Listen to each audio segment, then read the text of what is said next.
The door clicked shut in my face, and the lawyer smiled like a guillotine. The sound wasn't loud, but it felt final, like the echo of a coffin lid. My pulse throbbed in my ears as I stared at the dark walnut surface that separated me from the people deciding my fate. Inside that room, they were dividing my father's life into neat little percentages, and I was locked out. It was a Tuesday morning that smelled like rain and old money. Whitfield and Crane, LLP, sat on the corner of Pinehurst Avenue, a building that looked more like a museum than a law office. Marble floors, framed oil paintings of men who never had to fight for a seat at the table. I stood by the reception desk, my hand still trembling from the drive. "Name?" the receptionist asked without looking up. Her voice was perfectly smooth, the kind that said she'd done this before. "Denied entry to the uninvited." "Jason Walsh," I said. "I'm here for the will reading of my father, Richard Walsh." She flipped through a printed list, her manicured finger stopping halfway down. "I'm sorry," she said. "You're not on the list," I blinked. "That's impossible. I'm his only son." She gave me a polite smile, the kind they train people to use when they're about to crush you. "You can wait outside if you'd like." From behind the closed door came laughter, light, rehearsed, almost joyful. I recognized one of the voices, Cheryl's, my stepmother. Every syllable from her mouth dripped sugar and arsenic. The door opened just long enough for me to see her glide out, pearls perfectly resting on her neck, her perfume cutting through the sterile air. "Oh," she said, eyes flicking over me like I was a stain. "Jason, I didn't think you'd come." "I wasn't invited," I said, my voice dry. She tilted her head, a smile twitching at the edge of her lips. "It's family only, sweetie. He was my father. Then why are you out here?" She whispered, her tone suddenly sharp enough to draw blood. She turned, whispering something to the lawyer beside her, then disappeared back into the conference room. The door shut again. I stood there for a moment, frozen. Anger bubbled under my ribs, but something else came with it, doubt. My father had been many things, strict, complicated, distant at times. But dishonest? Never. And yet he'd married her. The woman who now pretended I didn't exist. I began to pace the hallway, counting every tick of the clock. The world felt slow, cruel, deliberate. Then I remembered the envelope. It was still in my jacket pocket, the one Dad had pressed into my hand the week before the accident. I hadn't opened it yet. I'd thought it was one of his weird, sentimental gestures, a note for after the funeral. But now, with that door locked and his widow grinning on the other side, I felt the paper burning through the fabric. I pulled it out. Thick parchment sealed with a wax stamp. 3 words were written on the front in his looping handwriting, "Open if I'm not there." My heart stuttered. I tore the seal. Inside was a small key taped to a folded letter. The note was short, written in a rush, his handwriting messy, slanted, alive. "If Cheryl locks you out, they're about to steal you blind. Take this to the bank. Safe Deposit Box 17C, Bank of America on Rosemont Avenue. Bring what you find to the reading." Trust me, the air left my lungs. I looked around the hallway. No one was paying attention. The receptionist was scrolling through her phone, the door still closed behind her. I walked out, pushing through the glass entrance with my father's voice echoing in my head. By the time I reached my car, the clouds had broken. Rain smeared the windshield as I drove through downtown, the wipers thrashing in rhythm with my pulse. The world blurred into gray lines and headlights. I didn't stop until the blue and white Bank of America sign came into view. Inside, the bank was quiet. Too quiet. A manager in a navy suit looked up when I handed him the key and the letter. He read it once, then again, his brow tightening. "This is Mr. Richard Walsh's signature," he said slowly. "And it's notarized. Please come with me." The vault door loomed like a tomb. Cold air hit my skin as we stepped inside. The manager slid open a metal drawer labeled 17C. Inside was a small black box, a manila envelope, and a folded document bound with a blue ribbon. He handed them to me carefully. "Take your time." My fingers trembled as I untied the ribbon. The first page was unmistakable. Last will and testament of Richard Walsh, dated 3 months before his death. My eyes raced across the lines. Then I stopped. My name, executor, sole beneficiary. My throat tightened. He had left everything to me. Not Cheryl. Not her daughter. Me. I didn't even feel the rain when I ran back to the law office. My shoes squeaked across the marble as I burst through the door. The receptionist gasped, but I didn't stop. I pushed open the conference room door with a force that rattled the hinges. The laughter died instantly. All eyes turned toward me. Cheryl's smile froze. I walked to the head of the table and dropped the will onto the polished surface. "You forgot someone," I said.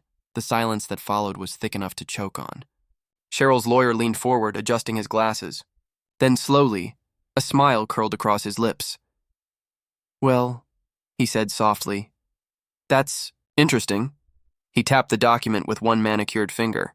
"Because the will we have says you get nothing." He looked up at me, eyes glinting. "And what you just brought in, Jason," he paused, letting the words slice the room apart, "looks a lot like a felony." The air went cold. Cheryl leaned back in her chair, her grin returning, smoother than before. I realized then, this wasn't just about inheritance. This was war, and it had already started long before my father died. The air in the conference room turned heavy, thick enough to drown in. The lawyer didn't even reach for my copy of the will. He just gave me that smug, pitying look people save for criminals who don't know they're caught yet. "Mr. Walsh," he said, turning toward the projector like this was some grand courtroom drama he'd rehearsed for, "let's clear up this little misunderstanding." With a press of a button, the projector hummed to life, and a digital image flickered across the screen. It was their version of my father's will, fresh, perfectly typed, and stamped with a notary seal dated just 1 day before the funeral. "That's impossible," I whispered. The words barely escaped my mouth. My heart pounded so loud I could hear it in my teeth. Across the table, Cheryl's lips curled into a smirk so practiced it almost looked kind. "Jason," she said sweetly, "you've always had creative tendencies, but forging a will? That's low. Even for you." My nails dug into my palm. "Forging?" I stepped closer to the table, sliding my copy forward. The room seemed to lean with it, every eye following the document like it might explode. This will was signed 3 months before Dad died. Witnessed by Pastor Lee and his AA sponsor, both notarized at First State Bank. Check the stamp. Check the ink. Hell, check the camera footage at the bank that day. The lawyer, Crane, her lawyer apparently, cleared his throat, his smirk tightening. "You realize what you're admitting to, son? You opened a private safe deposit box without authorization. That's theft of bank property, tampering with estate evidence. I could have the sheriff here in 10 minutes, I stared at him. "Go ahead," he raised a brow, amused. "Excuse me?" "Call them, because I have something you'll want them to see." I reached into my pocket and tossed a tiny white circle onto the table. It landed with a dull clink. "An AirTag, what's that supposed to be?" Cheryl asked, her voice sharp. "That," I said, "is how I know you were in Dad's office 2 days before he died." The color drained from her face. I leaned closer, my words cutting through the silence. "You started carrying his keyring after he fell, remember? You said it was for safekeeping, so I tagged it. When you went to the bank, it pinged on my phone. I even have the ring camera footage from your car in the driveway. You took his keys at midnight." For the first time, Crane's confidence cracked. He adjusted his tie, glancing at Cheryl. She didn't move, didn't blink, but I could see it in her jaw, the smallest twitch, like her mask was slipping. "And that's not all," I said, pulling out the flash drive from the deposit box. It glimmered in the conference room light, small but powerful, the way a bullet is. "Dad left this too. Said it was for me to play at the reading if things didn't feel right." Crane shot to his feet. "Absolutely not. That's private property. Privileged material. This meeting is over." I smiled, a bitter, broken smile. "We're not done!" Before he could stop me, I plugged the flash drive into the projector's USB port. The screen blinked, the lights dimmed, and the room went silent except for the soft hum of electricity. Then my father's face appeared, alive, breathing, eyes sharp. My throat closed. He looked straight into the camera. Straight at me. "If Jason is watching this," he began, voice steady but tired. Then Cheryl locked him out. "Son, they're trying to change it." "They think I don't know." A gasp cut through the room. Cheryl's hand flew to her mouth. "I've updated everything," Dad continued. "The bank box has the truth. Don't let them rewrite my life after I'm gone." The screen flickered. For a moment, I thought it was over. But then the lights went out. Total darkness swallowed us whole. Someone had killed the power. I heard movement, shoes scraping against tile, a chair falling backward, papers scattering like frightened birds. My pulse spiked. I reached toward the table, fingers brushing the projector cord, then I felt a sharp tug. The flash drive was gone. Hey! I shouted into the darkness. No response. Just breathing. Heavy, panicked, close. Then, a flash of red and blue lit the frosted glass door. The sound of boots, voices, the door burst open. Sheriff's office! Everyone stay where you are. The lights flicked back on. 2 deputies stormed the room, one hand on his holster, the other holding a folded sheet of paper. A warrant. Crane froze mid-step near the projector, the flash drive clenched in his fist. Cheryl sat rigid, her lipstick smeared from where she'd bitten her lip. What's going on? She snapped. The taller deputy scanned the room. His eyes landed on me, then on Crane. We have a warrant for the retrieval of all estate documents pertaining to Richard Walsh. He looked at me again. You the son? I nodded, breathless. He unfolded another paper. We've also been instructed to inform all parties that this is now a criminal investigation. Crane straightened, trying to sound calm. On what grounds? The deputy's next words silenced the room. Cause of death has been reclassified, he said. Your father didn't fall. Toxicology came back this morning. He paused, his voice low and deliberate. He was poisoned. The room went still. Cheryl's face went pale as snow. The lawyer's jaw tightened like stone. I felt the floor tilt beneath me, my father's video still frozen on the projector behind us, his eyes burning into mine even from that pixelated frame. The deputy turned toward Cheryl, reading something from the paper in his hand. Ma'am, we'll need you to come with us for questioning. No, she said weakly. No, this isn't real. But it was. Every lie, every smile, every pearl on her neck suddenly looked like a noose tightening by the second. I stood there, watching the woman who'd stolen my father's trust, the lawyer who'd helped her, and the sheriff who finally gave me back a piece of truth. Somewhere in the corner, the projector light flickered again, my father's frozen face breaking into static before fading completely to black. The lights flickered back to life, and everything that had just happened in the dark now felt like a bad dream caught halfway between nightmare and courtroom. The deputies stood rigid at the doorway, the fluorescent glow bouncing off their badges. The room smelled like panic, perfume, sweat, and fear colliding. One of the officers unfolded a sheet of paper, his voice sharp and clinical. Cheryl Ann Walsh, Michael Crane. You're both being detained pending further investigation into the suspected poisoning of Richard Walsh.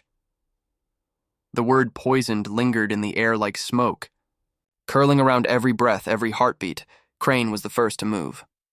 He smoothed his tie, the picture of fake composure, and sneered. Speculation, he said. Baseless. You're making a mistake. My client, the deputy cut him off. We found these. He lifted a sealed evidence bag. Inside were small translucent squares, fentanyl patches. Discovered in your bathroom trash, Ms. Walsh, dated 3 days before your husband's so-called fall. For the first time, Cheryl didn't have words. Her eyes darted toward Crane, desperate, searching for the performance cue he always had ready. But this time he wasn't looking at her. He was staring at the flash drive on the table, the one that had turned their perfect act into a house of cards. Play the rest of it, I said. My voice didn't sound like mine anymore. It was quieter, colder, like my father's voice when he used to settle arguments without raising his tone. Play it. The deputy hesitated only for a second before sliding the drive back into the projector. The screen blinked. My father's face filled the room again, steady and impossibly alive. The image was a little grainy, but his eyes, they burned through time like they'd been waiting for this moment. If Cheryl's lawyer is standing, he began, his voice deliberate, calm. He's not your lawyer at all. Check his bar record. The conflict of interest. The sealed complaint from his first marriage. He and Cheryl started seeing each other in March. If they show a newer will, it's counterfeit. Mine is in 17C with the trust documents and the deed. The room went silent. I looked at Crane. His pupils shrank. For the first time, his arrogance slipped, and something uglier peeked through, fear. The deputy turned to him. You want to comment on that? Crane opened his mouth, but before he could speak, he lunged, straight for the projector. His hand shot toward the USB port, but the deputy was faster. A sharp crack echoed as the officer grabbed Crane's arm and twisted it behind his back. The flash drive clattered to the floor, spinning under the table. My father's voice went softer. "Son," he said, "there's one more thing I couldn't tell you when I was alive." The screen glitched, static, pixels. His face warped into a blur of color, and then nothing. "Black screen, silence. The drive," I shouted, diving for it.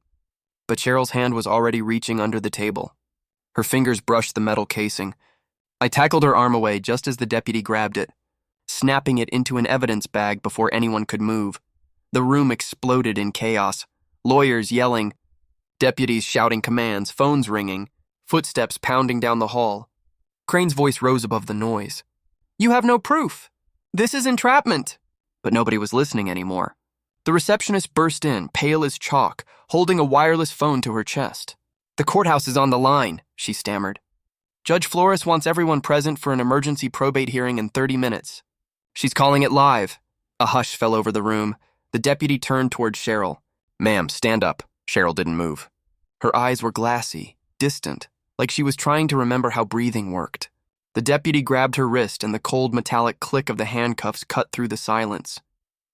Her pearl bracelet snapped and scattered across the carpet, tiny white marbles rolling in every direction. As he started to lead her out, she stopped. For a heartbeat, she looked at me, really looked at me, her mascara streaking down her cheeks. And then, in a voice barely above a whisper, she said, "I did it for my daughter." The room froze. Even Crane stopped struggling.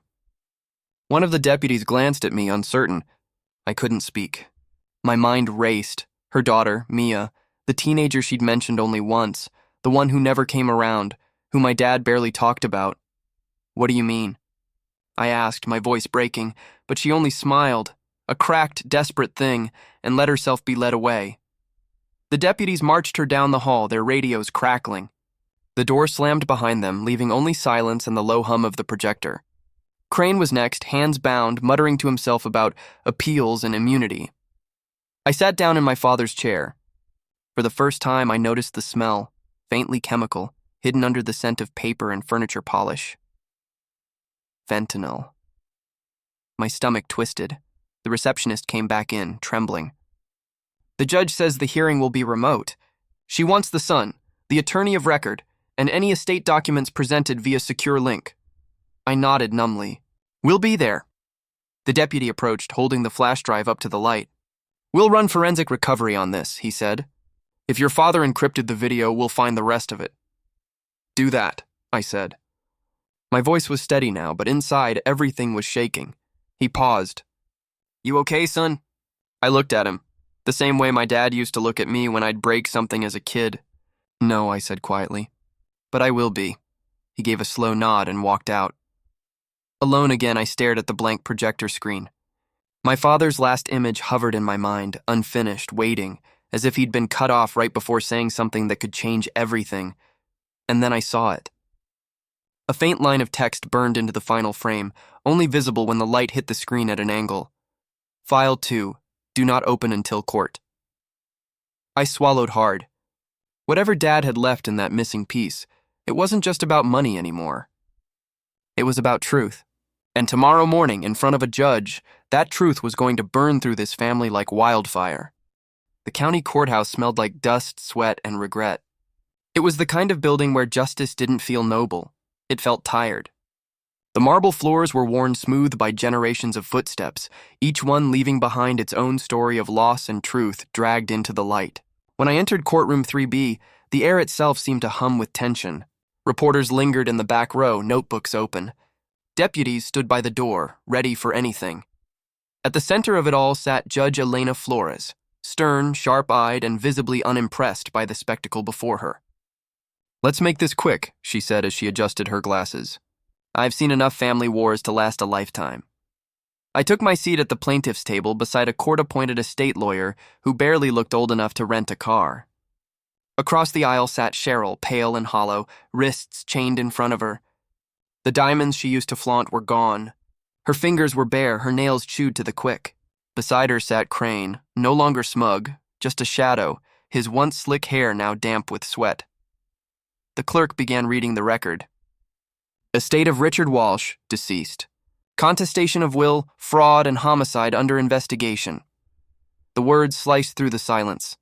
The first witness was the notary from Dad's original will.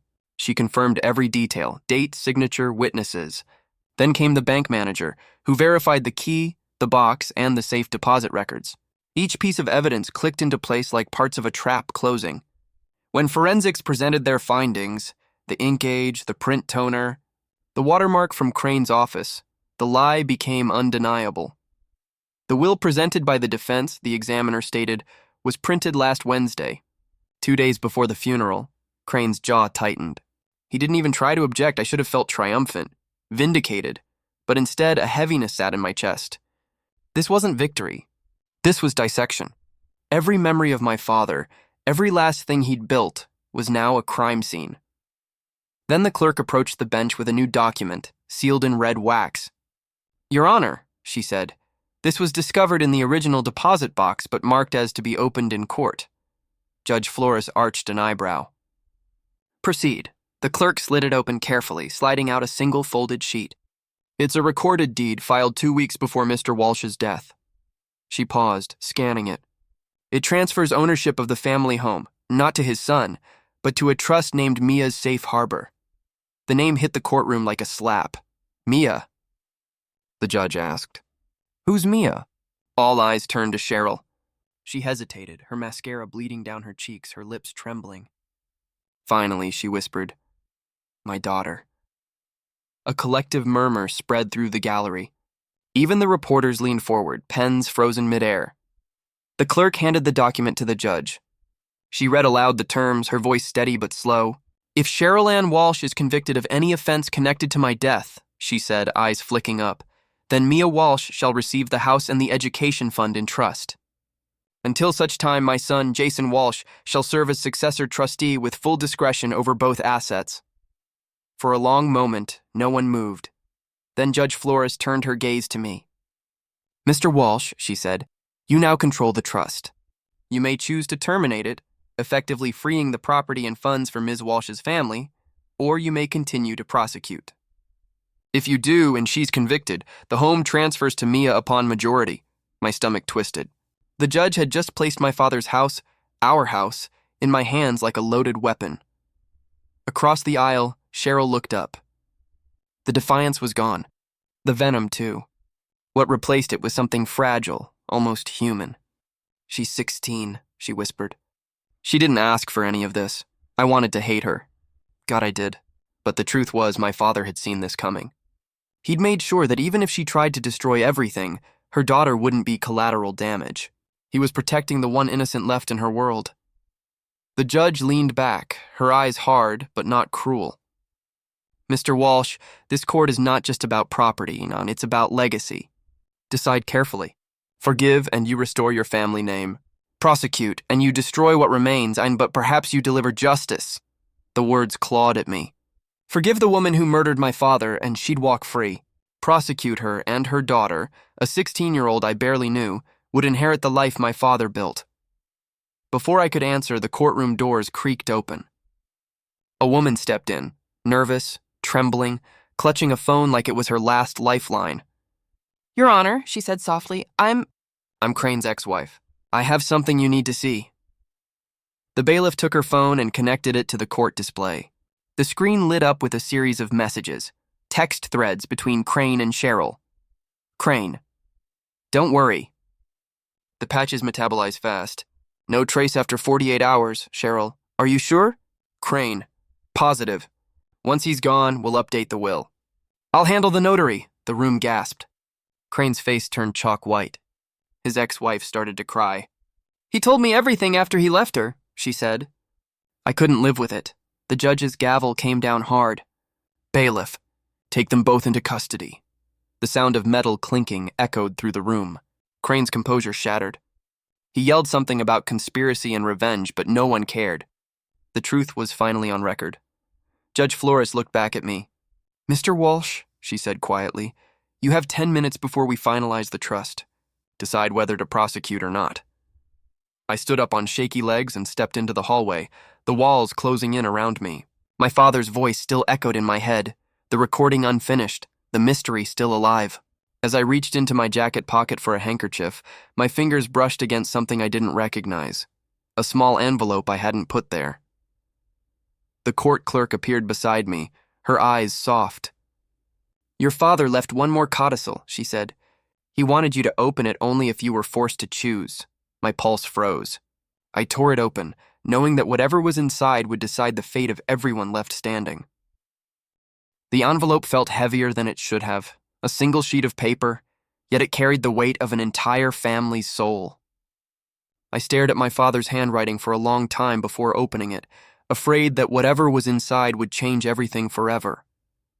My hands trembled as I broke the seal. The faint scent of his cologne, sandalwood and old books, drifted out, and for a moment I was 10 years old again, sitting in his office while he taught me the difference between right and easy. The paper inside was short, written in the same strong script that once signed paychecks and bedtime notes. "Son, I know you. You'll try to save everyone and lose yourself. So here's the rule. If you choose revenge, everything goes to the Veterans Fund. If you choose mercy for someone who doesn't deserve it, but protects someone who does, then you inherit my shares, you control the trust, and Mia gets the house. Be the man who saves the kid. Even if it costs you the mother." I folded the letter, pressing it against my chest. His words cut through me like a truth I'd been avoiding my entire life. My father had built one last test, not of blood or will, but of conscience. I walked back into the courtroom, every step heavier than the last. The air was colder now. The gallery was packed, everyone whispering, waiting for my decision. Judge Flores looked up as I approached the stand. Her voice was firm but curious. "Mr. Walsh," she said, "have you reached your decision?" Across the room, Cheryl sat in silence, her wrists cuffed, her face drained of all the venom that once fueled her. Her eyes met mine, pleading, terrified, and human in a way I'd never seen before. I thought of Mia, the daughter she claimed she did everything for, a girl who'd probably spent her life in the shadows of her mother's lies. My father's words echoed in my mind like a heartbeat. Be the man who saves the kid. "I press charges," I said, my voice low but unwavering. "And I petition to lock the trust. For Mia." A ripple moved through the courtroom. Cheryl let out a strangled sound, half sob, half denial. Crane leaned back, his face gray, his arrogance long gone. Judge Flores's gavel came down with a single thunderous crack. "Trial is set," bail denied. "The trust is hereby activated under the conditions of the will." Cheryl's shoulders slumped. She didn't look at me as the bailiff guided her away. Her pearls were gone, her mask shattered. I watched her walk out of that courtroom, not as the woman who destroyed my family, but as someone who'd already lost everything that mattered. For a moment, I almost pitied her. Almost. Outside, the world was too bright. That cruel kind of sunlight that makes everything look cleaner than it really is. Reporters shouted questions I didn't answer. My footsteps echoed across the courthouse steps like gunshots. At the bottom of the stairs, the sheriff was waiting. He intercepted Crane before he could escape down the side path. "Michael Crane," he said flatly, "you're under arrest for obstruction of justice, conspiracy, and tampering with evidence." Crane tried to argue, but his voice broke halfway through. The click of handcuffs cut through the noise like punctuation at the end of a long, dirty sentence. Nobody clapped. Nobody cheered. Justice isn't cinematic. It's quiet, exhausting, and strangely empty. I was halfway to the parking lot when I heard someone calling my name. The probate clerk jogged toward me, clutching a small black pouch. "Mr. Walsh," she said breathlessly, "there was another filing. It didn't show up in the system until this morning. It was sealed against fraud." She handed it to me and walked away before I could ask more. Inside the pouch was a single set of house keys, a photocopy of a property title, and a sticky note in my father's familiar handwriting. "You can't lose what you've already given." I unfolded the deed. My knees went weak. Title transferred to Mia Walsh 1 year before Dad died. He'd already done it. He had protected her before he ever needed me to. I realized then that the harbor he'd mentioned wasn't just a trust. It was a legacy of mercy. He had wanted me to understand that family isn't about who's guilty. It's about who's left standing. That night, I drove across town, following the address listed on Mia's school enrollment form found in the trust folder. The neighborhood was small and tired, peeling paint, flickering streetlights, the faint hum of a world that didn't care who lived or died inside its cracked walls. I parked in front of a narrow apartment building above a nail salon. The air smelled like rain and acetone. When she opened the door, she looked nothing like her mother, except for the eyes. 16, thin, clutching a backpack strap like it was armor. "Can I help you?" she asked warily. "I'm Jason," I said. My voice wavered. "Your trustee. Your dad's friend." It sounded awkward, wrong, but she didn't close the door. She studied me for a long second, her gaze sharp with suspicion, pain, and hope all tangled together. I reached into my pocket and held out the keys. "This is yours," I told her softly. "Your mom won't be home for a while, but you will be." She hesitated, then took them. Her hand was trembling, or maybe it was mine. "Why are you doing this?" she whispered. "Because your grandfather wanted you to have a home," I said. "And because someone has to do the right thing." For the first time, her eyes softened. She didn't thank me, didn't cry. She just nodded and closed the door slowly, like she was holding back a lifetime of questions. Later that night, I sat alone in the driveway of the house my father built. The world was quiet except for the crickets. I plugged the recovered flash drive into my laptop and hit play. The video resumed, the part that had glitched before now clear as day. My father looked straight into the camera, smiling faintly. "If you're seeing this, it means you chose the harder thing," he said. "That's who you are, Jason. And if you're alone right now, remember, I left you a sister." The screen faded to black. I stared at the reflection in the dark monitor until my eyes blurred. I had lost a father twice, once to death and once to truth. But I had gained something he'd wanted me to have all along, a reason to protect, to forgive, to begin again. A month later, the final report arrived. Investigators recovered the AirTag logs from Cheryl's iCloud backups, timestamps placing her in my father's bedroom the night he died. It wasn't just premeditated. It was proof. The jury didn't deliberate long. Justice came quietly in the sound of a gavel and a final verdict, guilty on all counts. When Mia moved into the house, she brought nothing but a backpack, a sketchbook, and a stray dog she'd found behind the nail salon.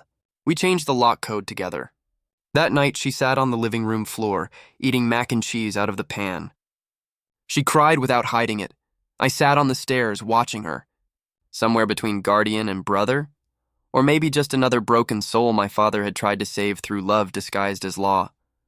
This wasn't the ending I wanted. But it was the one that made sense. Because in the end, that's what my father's will really said, long before anyone tried to rewrite it. Love was the only thing worth inheriting.